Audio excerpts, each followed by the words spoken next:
I'm Simon Jordan. You'll probably be familiar with me interviewing people with strong views. But it's about time someone had a word with him about his vacuous opinions. That's why myself, Troy Deeney, and the legend that is Graeme Souness have joined forces with Mr. Simon Jordan to create Free Up Front, brought to you by William Hill. This is a new show that tells it like it really is. And it reaches in to all corners of the game we truly love. Everything that matters to you is analysed through the eyes of a player. A manager. And an owner. As we tackle the biggest talking points in world football on Free Up Front. So subscribe to the Upfront channel for new weekly episodes. And don't forget to go back for some of my Upfront episodes. Not bad, if I do say so myself. As we start another Premier League season, we thought it might be interesting and engaging and illuminating to start with viewers' questions. And given that YouTube and YouTube subscribers are very important to us, so don't forget to subscribe, we're going to start with questions from you guys.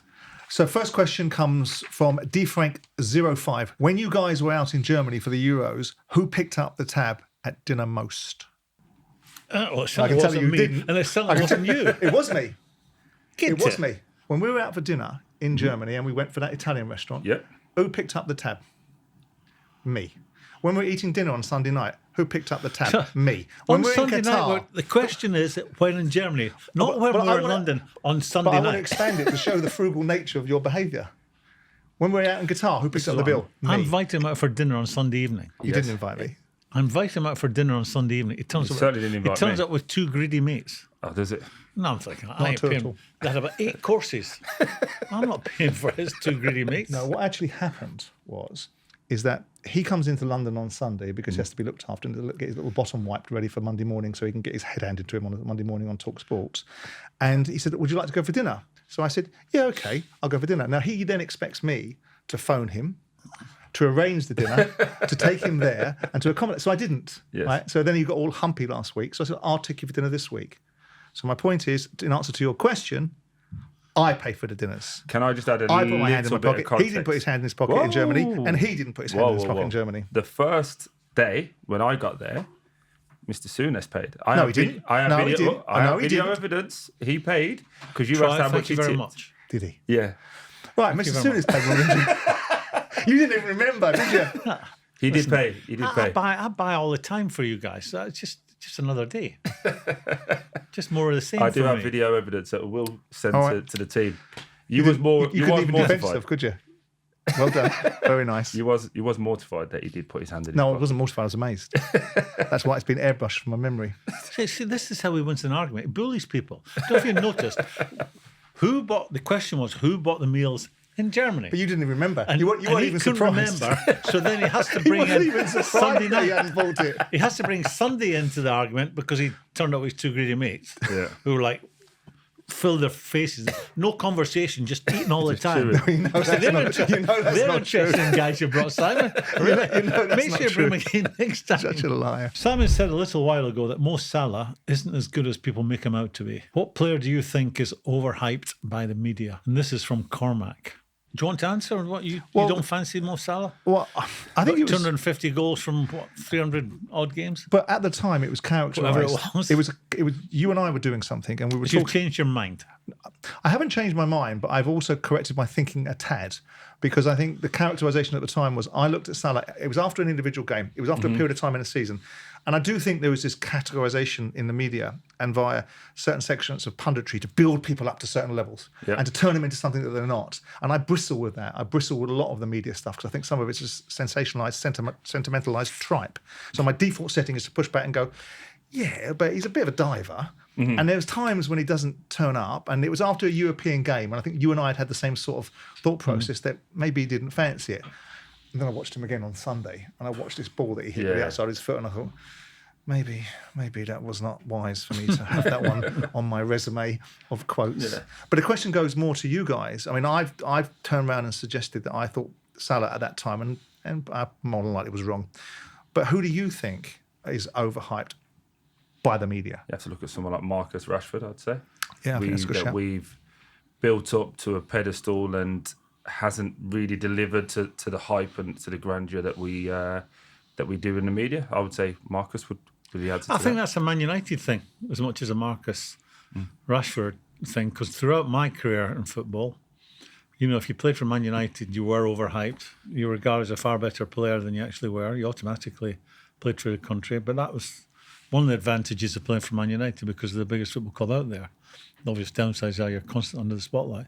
But I would see, when you say overhyped, then you have to sort of throw in big transfer fees. Yeah. I think Declan Rice, you know, I don't. People think he's worth 100 and... Grealish? No, I was going to mention Grealish, again, over 100 million. Mm-hmm.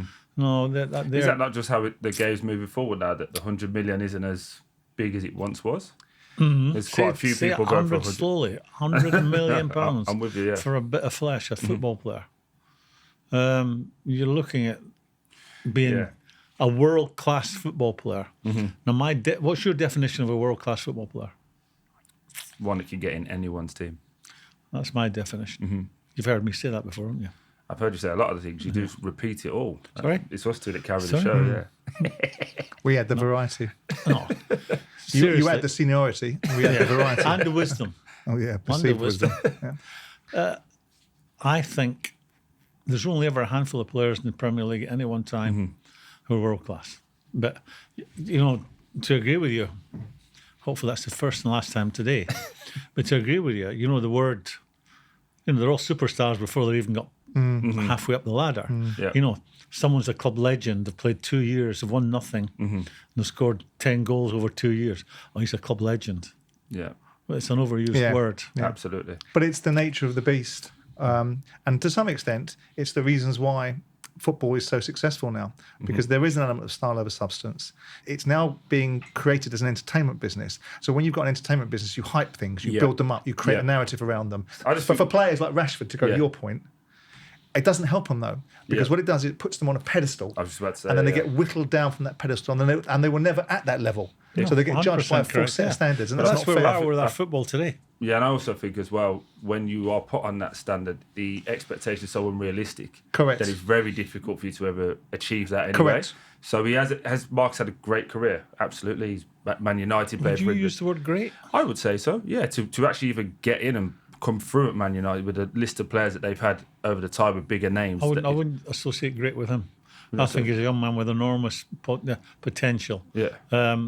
And it looks like it's a burden for him to turn up on a Saturday afternoon and run around for 90 minutes. I go back, when I talk about Marcus Rashford, it's not the wonderful goals, the pace, the power. It's when he was playing against Luton last year. Yeah, and he's jogging. Philip run past him. Ross Barkley went round him like 3 or 4 times, didn't he?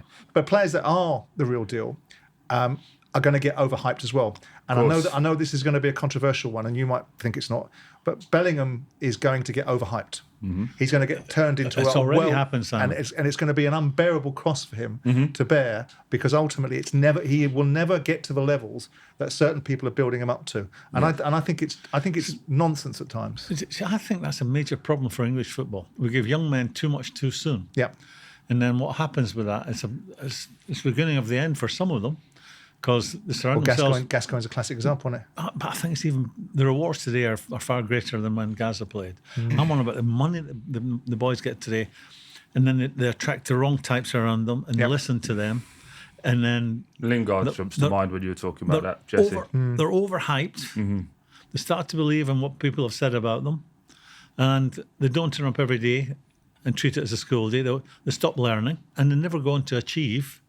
And I'm not talking one or two. There'll be a hell of a lot of players fall into this category. They get so much independence. They're multimillionaires by the time they're 23, 24 years old. But it's a challenge, isn't it? Because once you give people financial independence, to coin a rather crude expression, you pay people fuck off money and they can tell you to fuck off. That's how it works. Yeah. And when you've got these kids, and they are young men, and you were one of them at one point, getting inordinate amount of money, you're creating a monster to some extent, and it's really important that they get the right voices. And it was always exasperating for me watching these kids. Yeah, I know you're right. Watching these kids like Wayne Routledge and other people that getting agents around them, getting voices around them that are monetizing themselves through them, and then having to listen to the fact that you're the enemy. I was the enemy, and these people that were going to move them on to another club or tell them that this was that and that was the other were the people that they trusted, and it just used to astound me. But I guess it's all part of the nature of the beast, isn't it? I'll say it again. Good senior pros. Yeah. Yeah. But I can't put my hand on my heart and say I wouldn't have been one of those young kids at 20 years Your old. nickname was Champagne, though, wasn't it? Yeah, but I learned. Unfortunately, I went to the right club where I got sorted out, and that time, with some of the best senior pros that were around. And I like to think as I went through the system, I became that. But I couldn't put my hand on my heart and say at 20 years old, and you're paying me 250 grand. Yeah, I agree. Yeah, my head would not have blown off my shoulders. Absolutely. The next question is for you, Simon, from Mr. Glenn Charker. He has asked, since leaving Crystal Palace, have you ever thought about buying another football club? And did you think you would ever be involved directly in football again? Well, I nearly bought Portsmouth in 2012. They'd just gotten relegated from the Premier League. I think it was Balai Shanrai was the owner. And it looked like a really good deal to do because it was a big football club that had big support, not comparison to Liverpool big, but passionate, committed support. And it had the right infrastructure, and there was a lot of other things around it. There was land to be developed that could have been used to monetize the stadium and the development that was there. Infrastructure at Portsmouth. Yeah, they had a big load of land around the back that Milan Mandaric had acquired at some particular point, and it was all there to be done. There was a deal to be done with Tesco's and things like that. So it looked like a deal, not a property play because it wasn't my motivation, but it looked like something that could have the energy. Because one of the things I learnt with buying Palace, and my motivations for buying Palace are pretty much well rehearsed. It was the team that my father had played for in the 50s. It was a team that I grew up next door to. So it was my boyhood club. And I thought that going into football at 31 was an opportunity and that I would be able to transfer portable knowledge. Yeah. And he'll tell you that there isn't such a thing. You have to learn your trade. And that's right. He'll be right when he says that. But there's still disciplines that you can take from one industry to another. So buying another football club wasn't on my list of things to do unless I thought it was the right opportunity. And teams like Sheffield Wednesday would appeal to me because they've got big scope and scale, and they get somebody in there that can actually lead these fucking clubs. You think to yourself, they've got huge potential. But it didn't work out the way I wanted it to because the fans wanted to get involved. And the fans wanted to own their own club. And the last thing I wanted to do was acquire a football club and then alienate the fans that I was wanting to come on board with me from the get-go because they wanted to put a consortium together themselves, which they subsequently did. And then they built it up to a certain point and then sold it to Michael Eisner. But as far as going, no, I saw it. I was 10 years. I didn't play. I didn't manage like you guys. If you're going to be in football, I think the enjoyment factor is to be a player. And to some extent, lessly, I suppose you will say, to be a manager, to be an owner, is a thankless fucking task. It's unrewarding. You can't win, and especially if you're a billionaire owner that's got more money than God, and what it costs you to own a football club falls out of your pocket and away to a stadium. It don't matter. But if you're someone like me that made 100 million quid, and it does matter, right, then it's less enjoyable. So whilst I missed certain aspects of it, I never used it the way I could have done. I never used it to elevate myself because football is a big opportunity to promote yourself if you want to. I never used it for that because I just wanted to win. I wanted my team to win. An owner's a bit like a prime minister. In what way? You'll fail eventually, unless you've got a state backing you, as in Man City's case, PSG, Qatar. Well, Steve Gibson. I mean, Steve Gibson is held in such high regard. He's been here for 30 years. Gibson. He's stopped putting money into it, hasn't he? Sure, but he's still an owner, and he's a very wealthy man. And he's a very wealthy man, and he's a very clever man.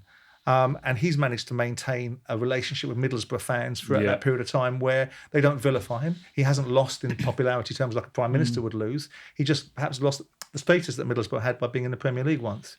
But no burning ambition. No. If it was a good project, and it was an interesting project, and I could do it with people, because I'd never do it with my own dough again. Yes. But if I could do it again in a way by employing the intellectual capital that I had at the time, through the years of being able to look back on it retrospectively about the mistakes, the very few mistakes that I made, knowledge is a great thing. And if you don't put it to use, then you're relatively stupid. What about you though, Graeme? Because you was involved with Wolves at one point, looking at buying Wolves at one point. Yeah, I was in discussion with, was it Jack Hayward? Jack? Yeah. Was it Jez Moxey around at that time?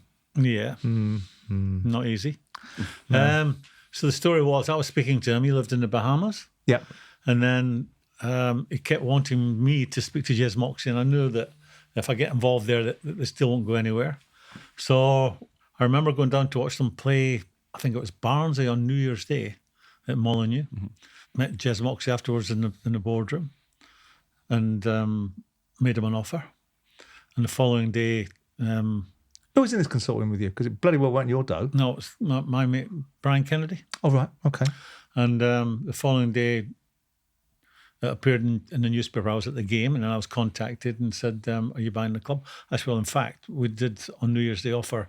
And what were you going to do? Was it like a Venables role at Spurs? But that's where they've been. That's why the minute Jez Moxley got involved, right, that wasn't going to happen because I'd be doing his job. What, chief executive? I was going to be like a chief executive. Right. Were you really invested in doing it? Yeah. Was you? Well, I went to. You may remember Wolves were one of the big guys. Mm-hmm. You know, Wolves were the pioneers of European football. Yeah, Billy Wright and you know, it's still got a fantastic fan base. Yeah, you get it right there. That place would be jumping. So that's how I remember it. It's what you mentioned about Portsmouth, passionate supporters. Sheffield Wednesday. They had built the stadium, and it just needed a bit. As far as I saw, it needed a bit of football knowledge. Mm-hmm. So what were you going in? As well as just chief exec. No, as well as the business knowledge that Brian Kennedy would have brought. So it didn't happen.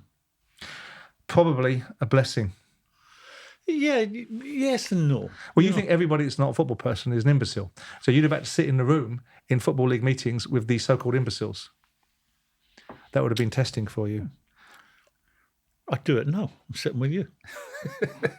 I kind of fucking walked into that. Even I can't think of a smart ass answer to that one. I kind of walked in. Well, you're happy with yourself, yeah. Well done. Just keep I'm pleased. I like to make an old fella happy. There you go. Well done. Go enjoy yourselves. Fill your boots. Pair of clowns. Right. Let's move on to my question. All right. This is from Andrew Shepherd. Who is the best player in the Premier League outside the traditional Big Six? And by the traditional Big Six, I mean Arsenal, Man City, Man United, Liverpool, Chelsea and Tottenham. Do you want some steers? Do you want some help? Anthony Gordon? Would he be up there? It depends on what you're quantifying the answer with. So as one of the best wingers, yeah, I'd probably argue. I'd probably put Eze probably a bit higher because that's what I like to see. Yep. More than Anthony Gordon. I like Anthony Gordon, his skill set, but... The striker at Newcastle? Isaac, yeah. I like him. Isak. Isaac, yeah. Good player. Good player. He's got a look of the Henri about him, hasn't he? Yes. Yeah. Go on. Fernandes, outside the big guys? Oh, he's such a nasty man, isn't he? Well, they're not one of the big guys at the moment, United, but... Oh, okay. Sorry, wake up. Sorry, Gray. I was still recovering from that last funny that you did. I would say, at the moment, Eze at Crystal Palace for me. I like players who have... They can think for themselves. They can play off script. That everyone now is orchestrated. You stand here, the ball will come to you. When you get this, you do that. When I watched him again at the weekend, he's just so effortless. But what makes a great striker, or especially the ones who run with it, you don't know what they're going to do. So absolutely, you know, your own teammates have got half an idea because you're working with them every day of the week in training. But the opposition have no idea what he's going to do, and that's why they have success. But also, you'd admit that coming back from a tournament where he would have expected to probably play a bit more, and the expectation to play a bit more. He should have. It's easy to fall off and feel sorry for yourself for 5%, 6%, but he actually looks like he's gone the other way and gone, right, this is my team now. Give me the ball, watch what I do. That's maturity. That's just confidence. Yeah, but I'm saying that's why I'm looking at him going, I remember during COVID, we were doing Zoom calls for Sky, and we got him on one day, and he was so humble, and he spoke about his mum. Yeah. And I'm thinking, you're destined, you're going places. Yeah. Just spoke so well.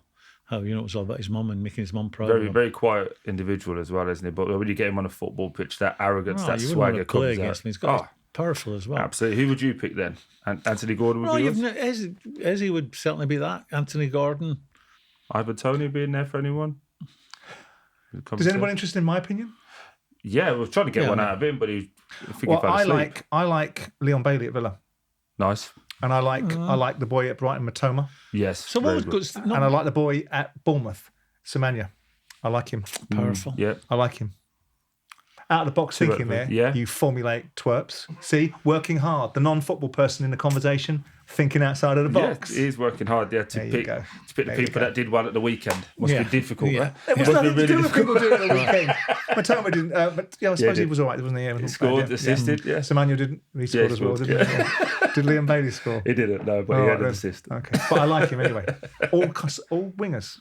I like. See? So you like maverick players? I do. I like interesting, entertaining players. People who run with the ball and dribble are entertaining. They are, as long as the end product. Very much so. This question is from Nick Fenn. What will football be like in 20 years' time? I was going to say, from a business point of view, I'd like to be understand what Simon thinks, and from a football point of view, I'd like to understand what you think. Well, I think they'll be inextricably indexed, though, won't they? Because the nature of business around sport is based upon its engagements. So the product will have to continue to be engaging. So there's this school of thoughts. You saw statistics, and I always think the statistics are the beginning of a conversation rather than the end of it. But notwithstanding it, the beginning of this conversation is that the Premier League is scoring more goals than it's ever scored before. And so ultimately the entertainment value is higher. But you're equating scoring goals with entertainment. What would you go to games for? To watch people like you kick the ball in the air? For us pros, we could watch a good 0-0, but for the novices, for the uneducated, you would find it very hard to. But you're in the minority. The audience that grows the sport isn't the pro sitting in it; it's the audience around the world. It's not just about scoring goals. Do you think it's the fundamental? Do you think there will be a Super League in 20 years' time? Yeah, absolutely. I think it's an inevitability. It depends what you think a European Super League is. The characterisation of it first time round was poorly, and it was very interesting because he knows I went to, and you know as well, I went to Turin, and I met Andrea Agnelli from Juventus, who talked about this European Super League, and he talked about it's not going away, is it? Of course, it's not going to go away because there's so much money in sport, and there's so much money in the competitions, and the next generation of competitions will evolve to make it. Why do you think FIFA bring in a FIFA World Club Championship? Because they want bloody money. They want the opportunity that evolves from it. 25 years ago, I guarantee you, people were saying, "What will people be doing to watch football in 25 years' time? What will happen?" And yet, we're still watching it in the same way. The game is fundamentally the same. The only thing that's changed is perhaps some of the technologies evolved and the interaction and the instantaneous reaction to circumstances where we've got talk shows that immediately latch upon something, or you've got TikTok, or you've got Instagram, or you've got digital footprints that can give you an immediate analysis. You've now even got the Premier League tweeting out VAR decisions. Because that's the upside of it. The downside is that people are making a case, and I don't think it exists, that the next generation of football fans won't consume a full game. That might be a fucking American argument because they want to get 4 quarters in the game so they can sell more advertising space. But I think this is the world's biggest game. I think the way that we watch it, you might see digital tickets, you might see augmented reality, like Spurs building their stadium so that you can actually have an Oculus headset and be inside the seat that you sit inside a stadium, inside your front room, and get the same experience. But that will be about revenue. Do you see any evolution in the sport? We're talking about the game right now.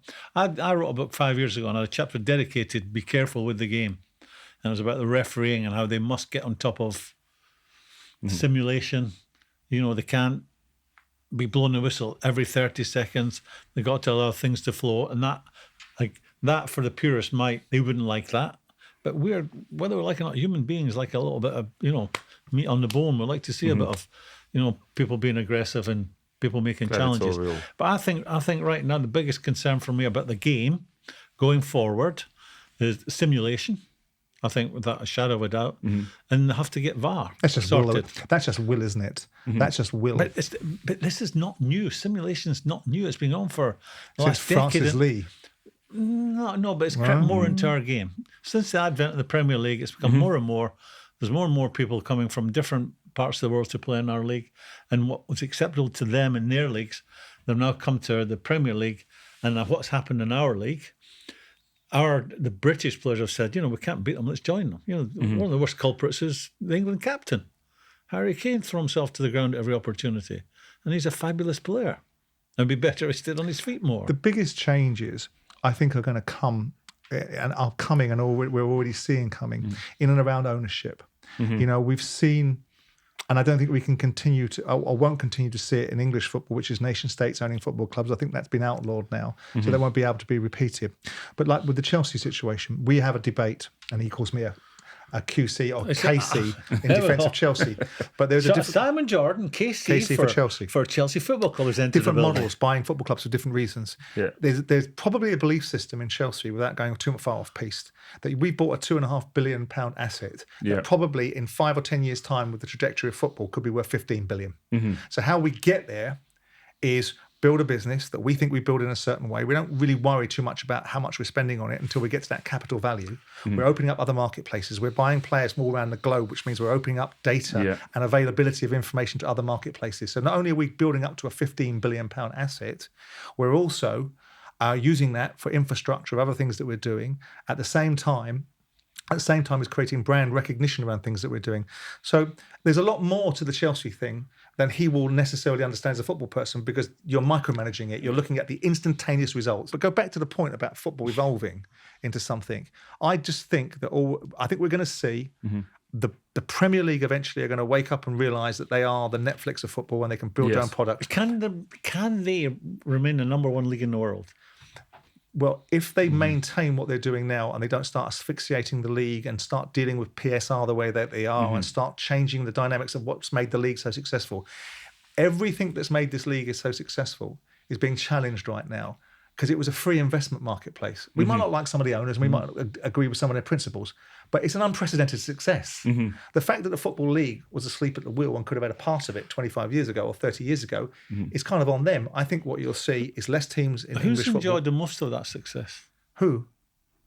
Players and managers. Players. Absolutely. What time to be a player? Let's ask you a question, Graeme, from Meg Hogan 89. How did you get along with Roy Keane and Gary Neville and all the other pundits on Sky Sports during your time there? Well, I think it was a good group because we did disagree, and that's football. You know, we all see it slightly different. So by and large, the relationship, the correct word, working relationship was good. I enjoyed Roy. I think he's straightforward. Gary has had an impossible job in the last decade because he's been defending the indefensible in United and trying to stick up for his team. And you've got to give him some credit for that. But I'd also have to say I've never met anyone who's so good at everything he does. Who's that then? No, Gary. I mean, right. He's an expert in everything he does. So stretching himself a bit thin. Jamie Carragher is very good. I think he does his homework. Who would you listen to? I remember watching you. I always enjoyed listening to you because whether you were right or wrong, you were definite.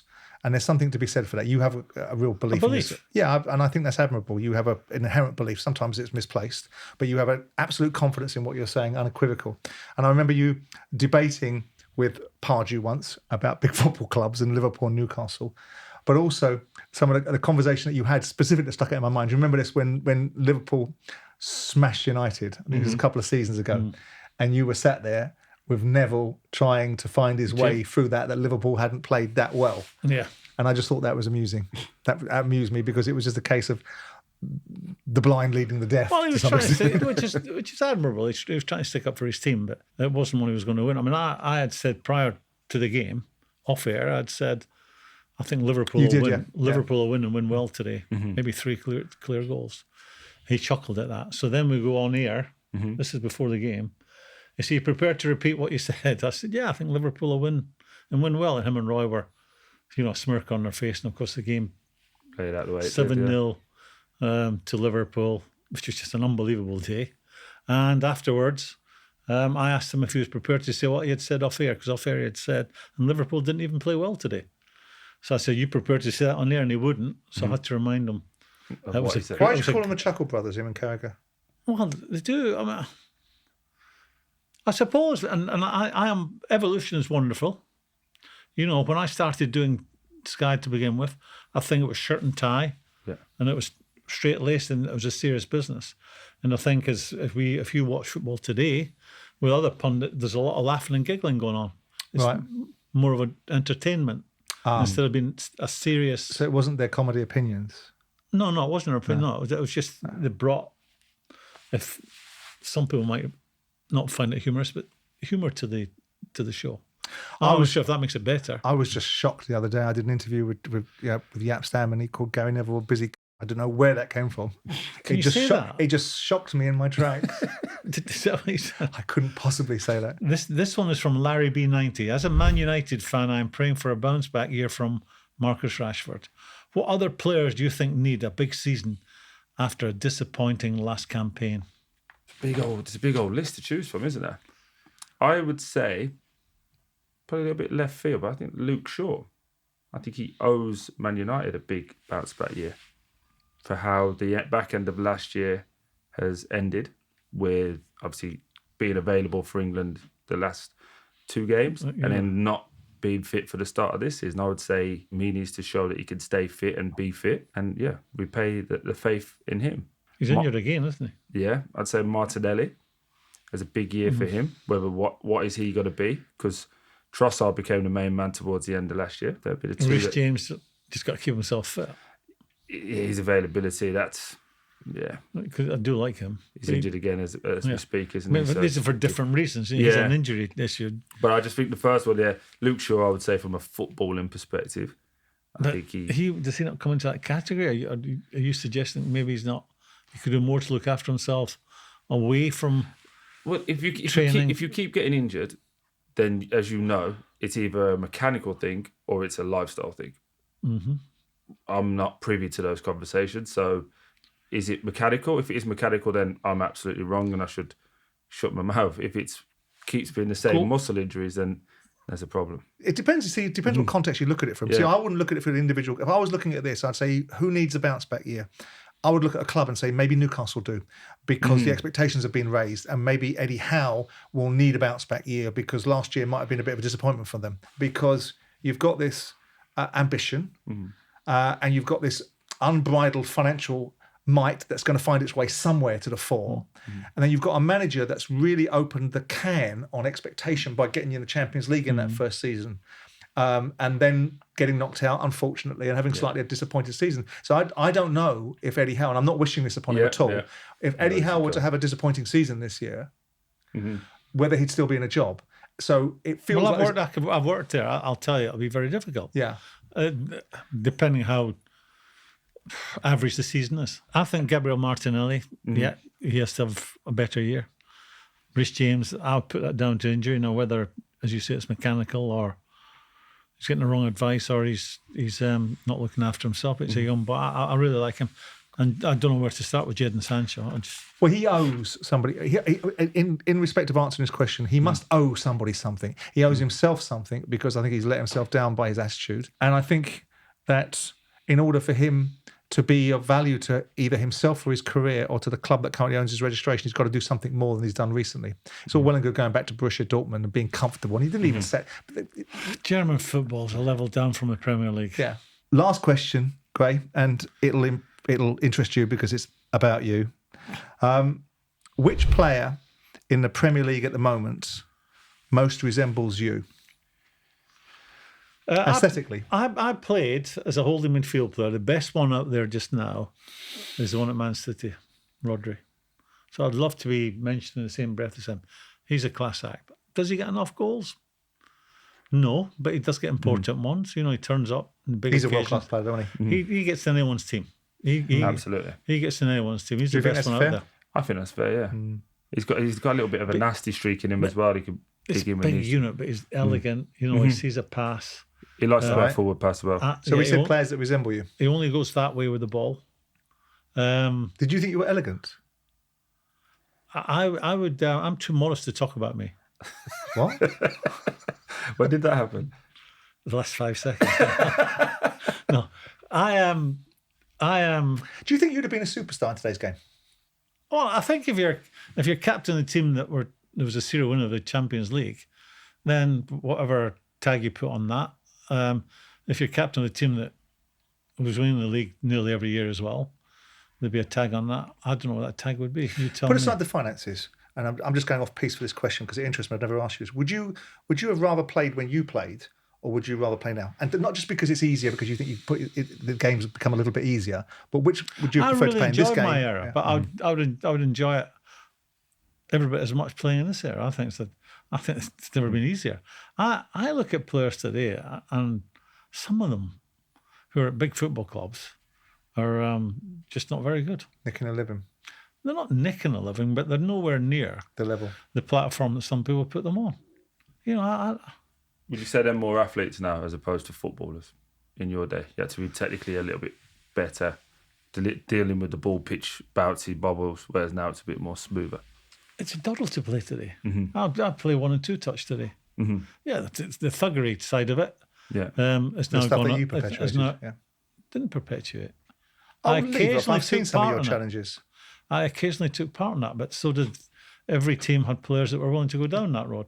But I think to play on the pitches, they 1 and 2 touches, and the ball coming to as a midfield player coming onto things on the edge of the box. Yeah, I would have been trying to score 5 times as many goals as they did then. I'll give you a real idea how the game has changed because of the pitches. You know, when you have a right-sided winger playing on the left-hand side, and he cuts in Saka. And what the goalie gets inverted, is it called? Inverted. They'll all try that one. Yeah. Only the first month of the season when I played could you try that. Because the rest of the time the ball was jumping all over the place. So it was all about making a good solid contact with the ball.